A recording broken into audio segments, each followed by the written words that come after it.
Oke, salam Franciscus Pace Ebene. Ketemu lagi dengan Ibu di pelajaran biologi. Hari ini kita akan membahas materi tentang tingkat keanekaragaman hayati. Mari langsung saja kita pelajari.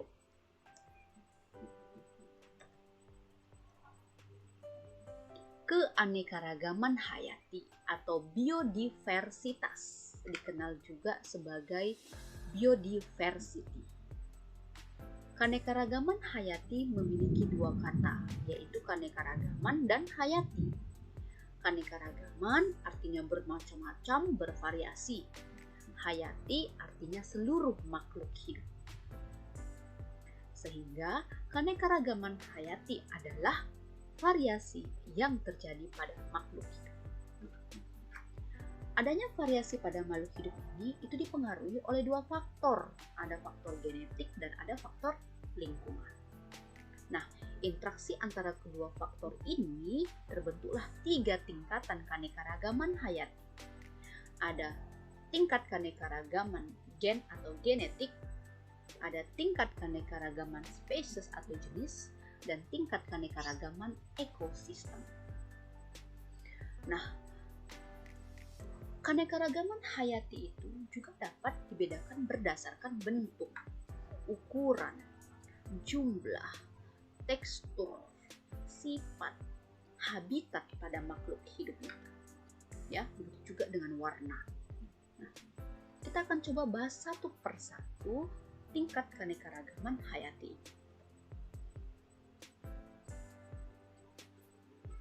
Kita lihat yang pertama tingkat keanekaragaman gen. Tingkat keanekaragaman gen artinya variasi atau perbedaan gen yang terjadi dalam suatu jenis atau spesies makhluk hidup. Variasi yang terjadi dalam suatu jenis atau spesies makhluk hidup. Karena keanekaragaman gen pada organisme dalam satu spesies makhluk hidup itu disebut sebagai varietas atau ras. Kita lihat contohnya. Varietas pada tumbuhan. Ibu ambil mangga. Nah, varietas mangga itu nama ilmiahnya Mangifera indica. Nah, apa saja sih varietasnya? Nah, mangga ini memiliki varietas, ada mangga aromanis, mangga mana lagi, mangga gedong, mangga cengkir, mangga madu, mangga apel, mangga golek. Ya, itu pada varietas mangga. Coba kita lihat pada manusia. Misalnya pada kulitnya, variasi kulit, ada kulit yang gelap, ada kulit yang putih, ada kulit yang langsat, ya kuning langsat gitu ya, ada kulit yang sawo matang begitu. Nah, kemudian kita lihat pada warna rambut pada kucing domestik, kucing peliharaan atau kucing rumahan gitu ya. Nama Latin kucing itu Felis silvestris catus. Seperti apa sih variasi rambutnya? Ada rambut yang warna hitam, ya rambut kucing warna hitam, ada yang warna orange, ada warna putih, abu-abu, warna coklat. Nah, ada juga perpaduan ya di antara warna itu. Ada yang warnanya orange dengan putih, putih dengan hitam, kemudian putih dengan abu-abu, putih dengan coklat. Itu adalah variasi rambut pada kucing. Dan bisa juga kita bayangkan atau kita lihat di taman bunga di rumah kita. Ya, misalnya kalian menanam bunga mawar. Ternyata bunga mawar ini memiliki variasi warna bunga yang berbeda-beda. Ada yang warna ungu, ada yang warna merah, warna pink, warna putih. Nah, itu adalah variasi warna bunga pada bunga mawar. Kemudian juga misalnya kita temukan ada bunga bougainville atau bunga kertas di taman bunga kita. Yaitu ada warnanya berbeda-beda, yaitu ada warna orange, putih maupun warna ungu. Itu adalah sebagian kecil ya nak ya. Contoh-contoh dari tingkat keanekaragaman gen ini. Banyak sekali yang kita temukan dalam kehidupan sehari-hari begitu. Kemudian keanekaragaman sifat genetik itu dapat dikendalikan oleh gen-gen yang terdapat di dalam kromosom yang dimiliki oleh makhluk hidup. Kromosom berasal dari mana? Yaitu berasal dari induknya. Melalui apa? Melalui pewarisan sifat begitu ya. Misalnya saja variasi gen itu juga dipengaruhi oleh kondisi lingkungan. Ya, contohnya ibu ambil bibitnya mangga. Bibit mangga ini bibit yang unggul, yang pohonnya itu nantinya menghasilkan buah yang sangat lebat. Kita tanam di tanah yang tandus. Seperti apa hasilnya? Ya, begitu ya. Kemudian peningkatan keanekaragaman gen ini dapat terjadi karena antar varietas dapat melakukan perkawinan dan menghasilkan keturunan yang fertil. Ya, jadi hanya di tingkat keanekaragaman gen lah terjadi yang namanya perkawinan antar varietas dan hasilnya jelas fertil, ya, subur, dan dia juga nanti dapat melakukan perkawinan atau perkembangbiakan untuk menghasilkan jenisnya, melestarikan jenisnya, gitu ya. Bisa juga melalui cara hibridisasi, yaitu perkawinan silang, ya. Contoh perkawinan silang di sini Ibu ambil itu misalnya di taman bunga kita ada bunga anggrek. Ada bunga anggrek warna ungu tua, kita silangkan dengan bunga anggrek yang putih, maka hasilnya adalah warna pink atau warna merah seperti itu. Kemudian kita ambil lagi contoh hibridisasi tumbuhan atau jenis hewan yang disilangkan dengan spesies makhluk hidup yang liar. Apa tujuannya? Untuk, ya, hasil dari perkawinan silang itu, ya, makhluk hidup hasil persilangan itu rentan terhadap penyakit, begitu ya. Nah, kemudian ada domestikasi, yaitu budidaya tumbuhan ataupun hewan yang liar oleh manusia, dibudidayakan oleh manusia, gitu maksudnya ya. Jadi itu adalah tingkat keanekaragaman gen. Jadi Ibu harap itu bisa kalian pahami dan ini sangat mudah, begitu ya. Kita lanjut ke tingkat keanekaragaman spesies.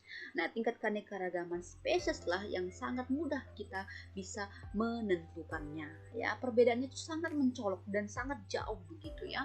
Walaupun ada sebagian yang hampir-hampir mirip, begitu ya. Keanekaragaman spesies artinya beraneka-ragamnya spesies kita temukan pada sebuah komunitas atau kelompok berbagai spesies makhluk hidup yang tinggal di suatu tempat, begitu ya. Contohnya apa? Kita lihat, misalnya di taman rumah kita atau di kebun rumah kita atau di kebun kita lah, ya, dimanapun misalnya seperti itu. Ada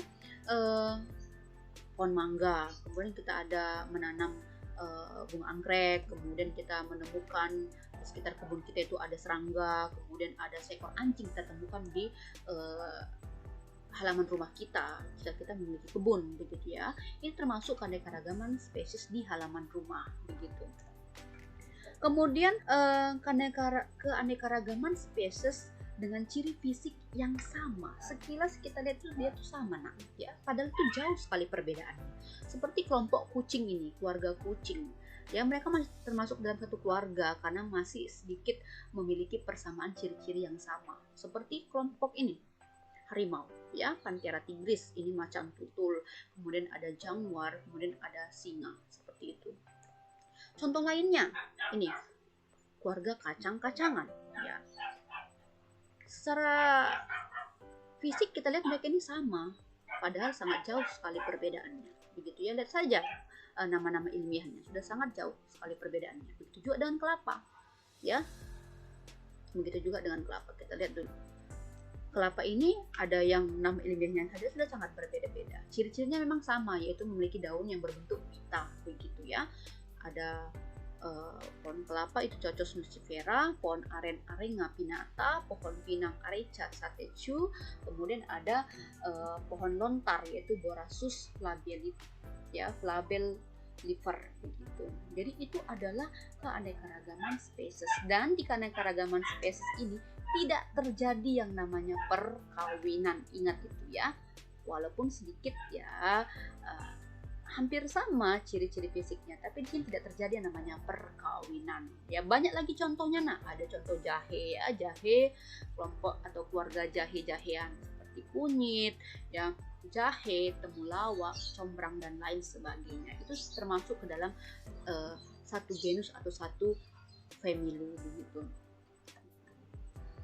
Oke, kita lanjut tingkat keanekaragaman ekosistem.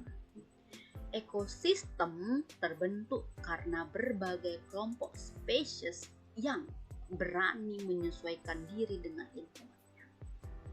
karena dia sudah berani tadi menyesuaikan diri dengan lingkungannya, maka terjadilah yang namanya hubungan yang saling mempengaruhi antara satu spesies dengan spesies lainnya, atau antara komponen biotik dengan lingkungannya.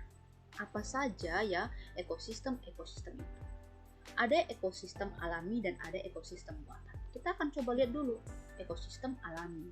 Ya, itu ada hutan, ada rawa, ada terumbu karang, ada laut dalam, ada sungai, ada danau, dan ada padang rumput.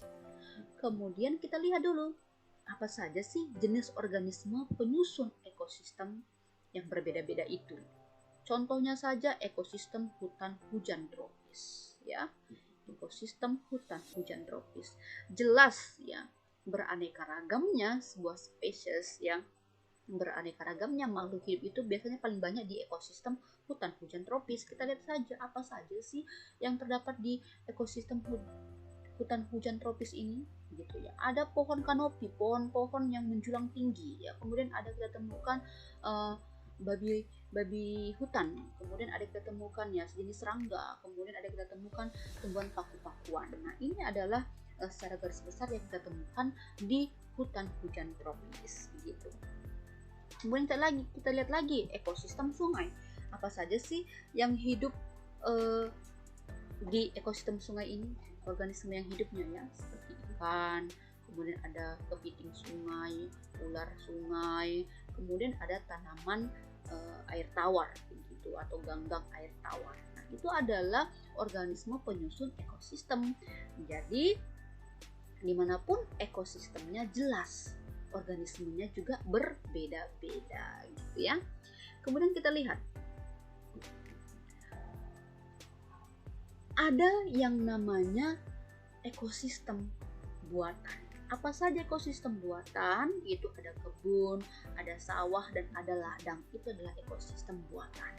Kemudian kita lihat dulu faktor-faktor pembentuk keanekaragaman ekosistem ini. Karena adanya faktor pembentuk ini, maka terciptalah tadi yaitu berbagai macam jenis dari ekosistem itu ya nak ya.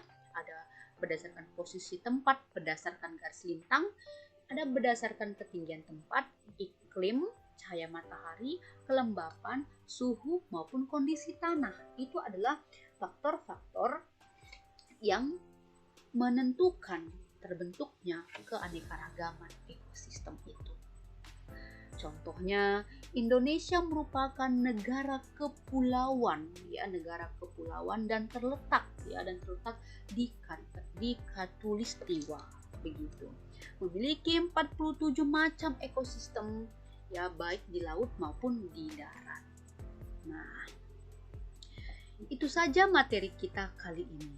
Jadi, selamat belajar.